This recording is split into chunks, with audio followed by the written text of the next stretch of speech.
So for those of you who are shocked, dismayed, surprised at Fianna Fáil's U-turn on water charges, and are probably even more shocked on the fact that senior counsel can give an opinion that says a report is fine 5 days ago, and then yesterday to come out and do a complete U-turn on the legal opinion, you shouldn't be.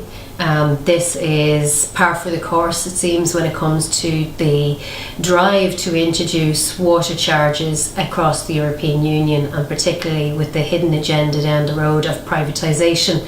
I've been dealing with the same such U-turns and dirty tricks for the last year and a half when it comes to the European Commission on the issue of water charges in Ireland.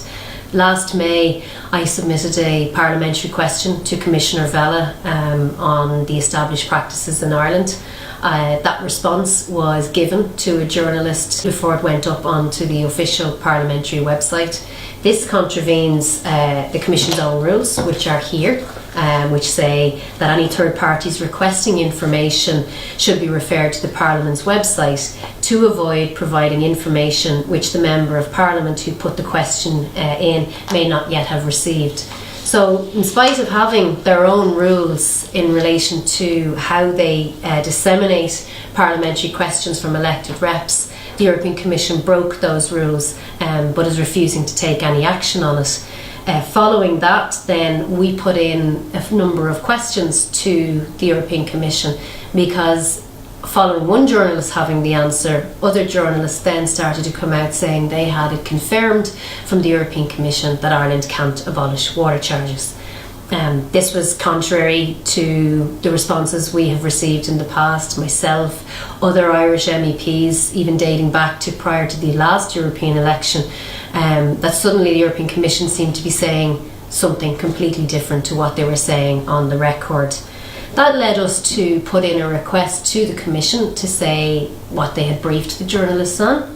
I again have it here in writing from the Commission to say that no spokesperson made an official statement.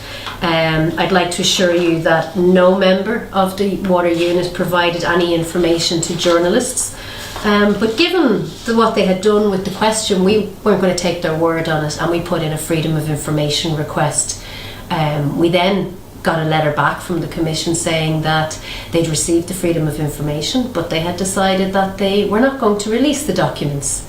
Now, if they hadn't briefed journalists, there shouldn't have been any documents to release. We then had to take it up with the European Ombudsman, who pursued the case, and eventually the European Commission have climbed down from their stance of we haven't spoken to any journalists to giving us Freedom of Information documents, but as you can see are completely heavily redacted.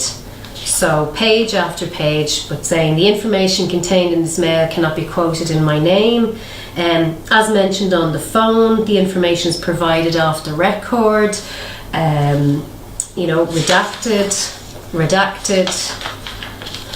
Redacted. So as you can see, dirty tricks are nothing new when it comes to water charges and Ireland. The European Commission have been working hand in glove with the Irish government to try to force, against the will of the Irish people, the imposition of water charges in Ireland. This is despite the fact that Ireland uses less water than its other EU member states counterparts. In fact, uses probably the lowest amount of water of the OECD countries. This is despite the fact that the Commission has said openly that water meters are not necessary to comply with the Water Framework Directive.